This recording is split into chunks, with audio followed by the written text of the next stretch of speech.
So today's the day. We're headed to the Air Force Museum.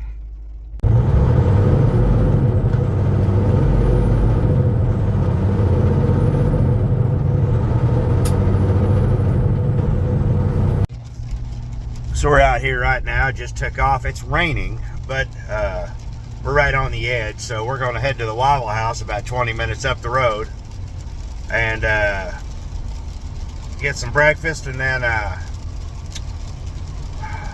hopefully the rain will have moved out by then, because it looks like it's going to.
Well, we're here and it's raining. He's here. So let's get to the Waffle House and have some breakfast and get going.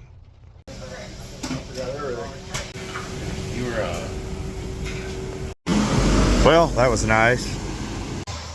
So now we just checked the traffic, GPS and all that. So now we're gonna head there and try to find the best way to get in. Yeah, English, it's a hoot. And we're here. They're having an RC helicopter event over there. Got some interesting stuff. So, gonna get inside and start taking pictures. Got my good camera. So we walked around. It's a real impressive building outside. They have a bunch of different benches out commemorating a bunch of different units in the Air Force. And there's the guide here. This video is going to be a little different. I'm going to be narrating a bit of it and just letting a bit of it go. Lots of stuff leading up to it, talking about airships and before airplanes and things that led to flight, all the way up to 1903. And this is the beginning here with the Wright brothers, the Wright Flyer, talking about Glenn Curtiss and all of the airplanes from the beginning.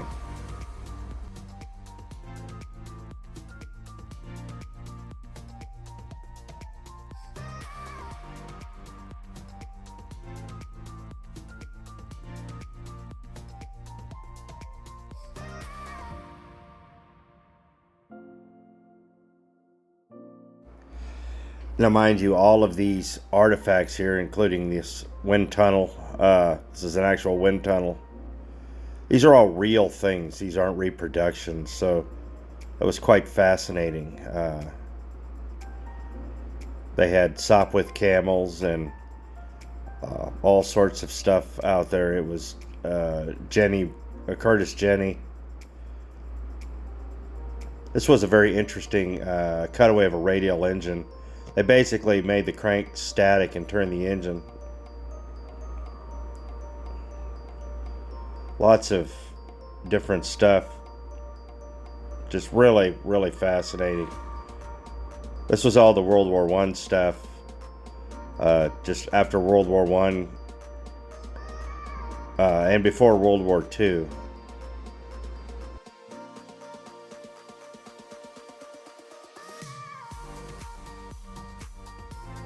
This was by far the largest plane in there. It was an Italian-built plane.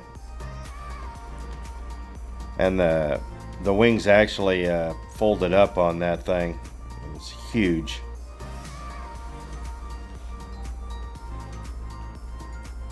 So, lots of stuff hanging from the ceiling. I mean, you gotta look up because there was just stuff everywhere. fact, you'll notice as we go through, there was so much stuff in the buildings that it was almost hard to get pictures taken.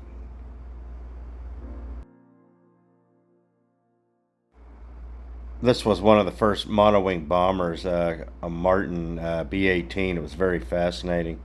They had a Holocaust exhibit. It was quite fascinating.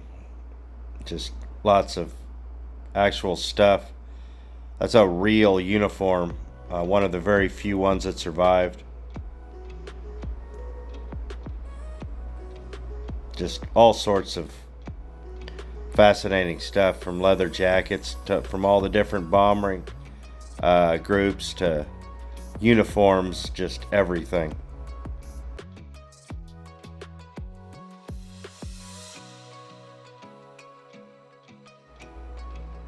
They had just flight suits through the years. Lots of more bomber jackets. Just really cool. Here's the ribbons that the Air Force has.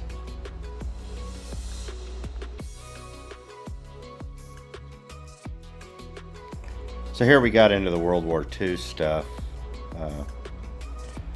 Little monoplanes, and got out of the biplanes into the aluminums, the bombers. Just all sorts of fascinating things.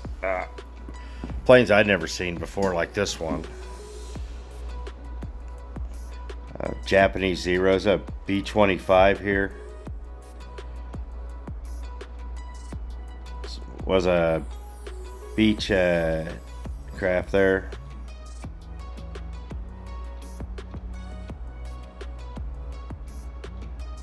There was just something for everyone. It was just absolutely fascinating.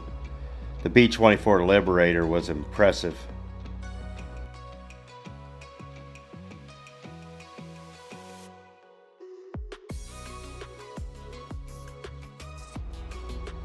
Now this was a treat. This was the real Memphis Belle. It's absolutely beautiful restoration. Very, very nice.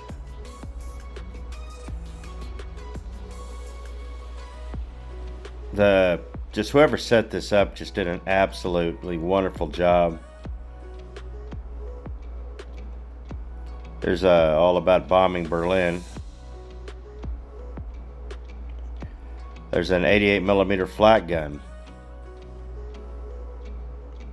We had P-38s there.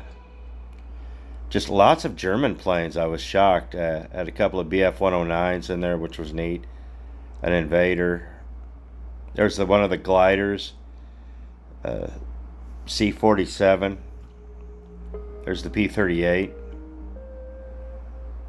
P-51s. The backside of the, yeah. That's a German V-2 rocket.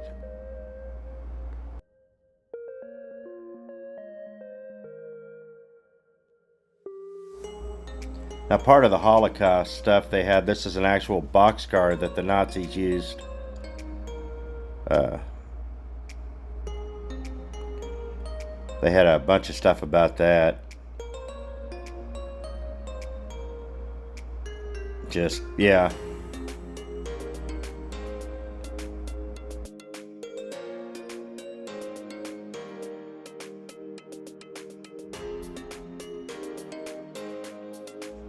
The C-46 they had there was impressive. That's a Messerschmitt ME-262.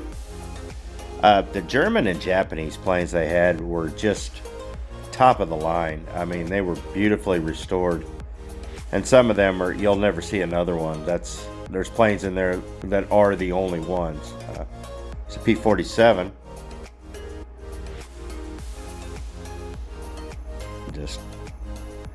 This right here is the boxcar, the plane that dropped the second atomic bomb. Absolutely beautiful.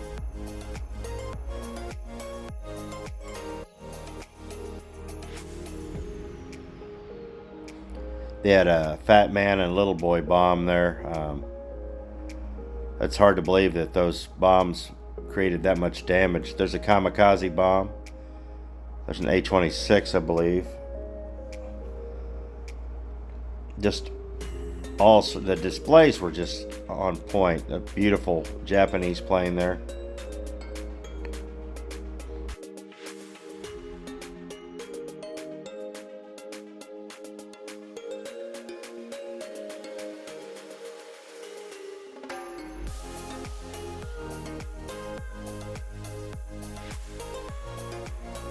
As we moved into the Cold War, we got some big transport like the C-124 there. And the B-52 was impressive.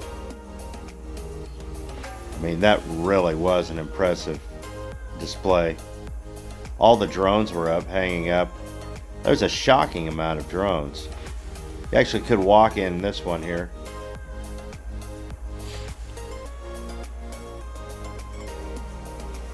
Just really cool. There's a tug tractor.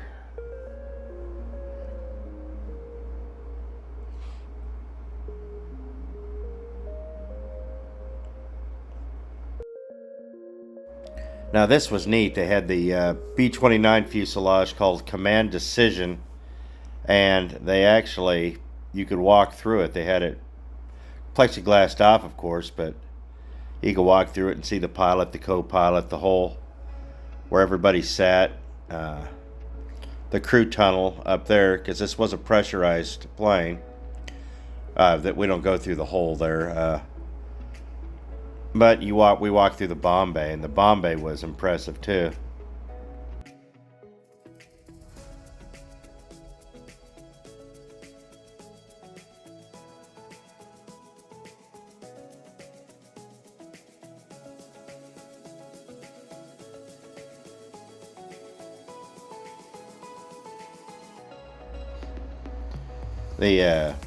I love the artwork, but I like the Cold War blacked out bottom there on the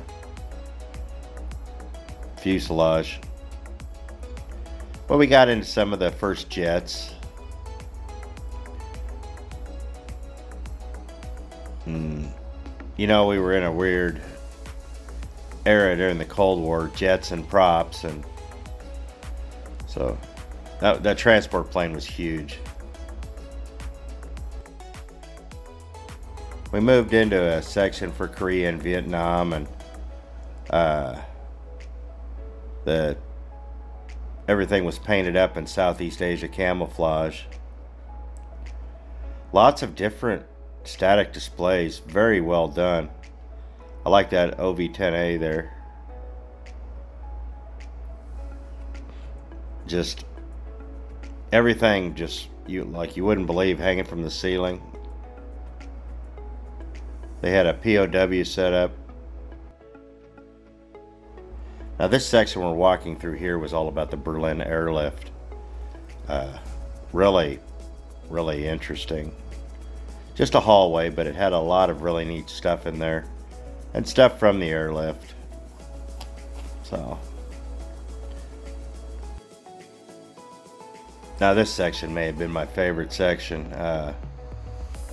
Just all the Cold War stuff. And the F-86s, the B-58, the B-36 was amazing. The B-58 was incredible too. Just a pristine example. It almost looked like they could just fire it up and fly it off. F-102, SR-71s. It's a B-47 that I'm standing under there. Thunderbirds, F-100, F-101, F-106, a Wild Weasel. The amount of Russian planes they had were really neat. They had a surprising amount of Russian planes.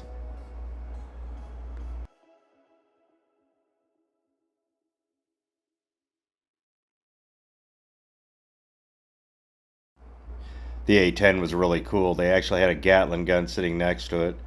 It's an AC-130 Hercules. I used to watch these, the F-117s. They do touch and goes over at Fort Bliss.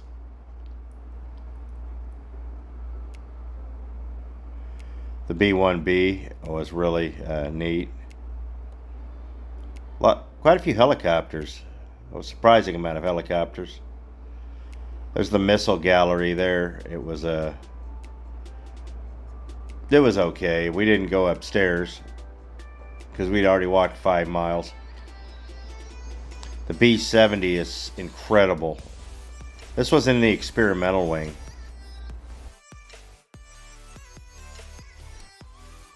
It's America's first jet. Just all the experimental airplanes here are stuff that you only read about. Like this X-31. That was such a cool plane. That's the, not the Have blue, but the something blue. Just all sorts of interesting stuff.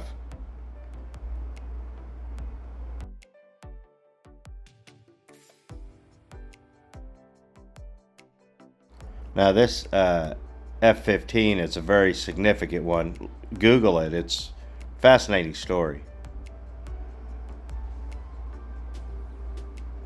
The Hall of Presidents was really neat. That's Air Force One. It was used actually through Clinton. There's a Columbine for Eisenhower.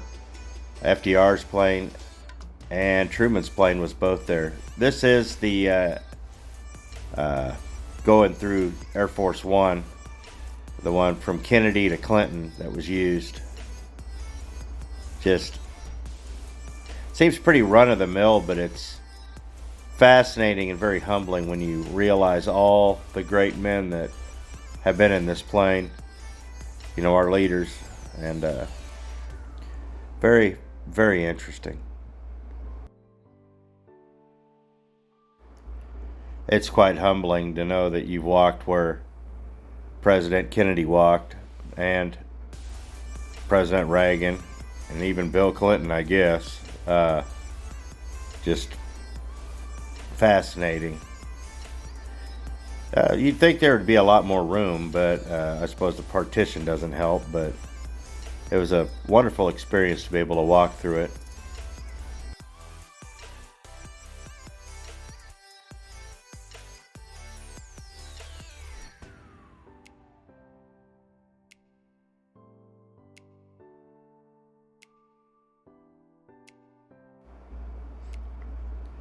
So that's Roosevelt's plane, Truman, and the Columbine was behind Air Force One there. So a 15-minute video of the inside of the Air Force Museum is really doesn't do it justice. With my Canon, I took over almost 350 pictures, 336, I believe. And there was more to take pictures of. It was absolutely incredible. So we're in Lexington right now, and I'm going to be, we left there and took the back way, down through Ripley, down US 68, across the Ohio River and all that. Got down here in Lexington, and we're about 3 hours from Tail of the Dragon, so we'll pick up this video tomorrow. Going to Tail of the Dragon. So yeah, the museum, if you ever get a chance to go, it's definitely worth it. Just the short video chops I did don't do it justice at all. So if you ever get a chance to come down here to Wright-Patterson and Dayton, I highly recommend it. But I think I'm gonna cut the video for today. Didn't have anything to film leaving. We just booked through the woods, went through a rainstorm. Thought we were going to be in a tornado. That was fun. Blinding rain, hail, the whole gambit. It's good times. But aside from that, yeah, it was absolutely just an incredible trip, visit. So I highly recommend it. So, all right, well, I guess I'll end this here. I appreciate it. Thanks for watching, and we'll see you next video.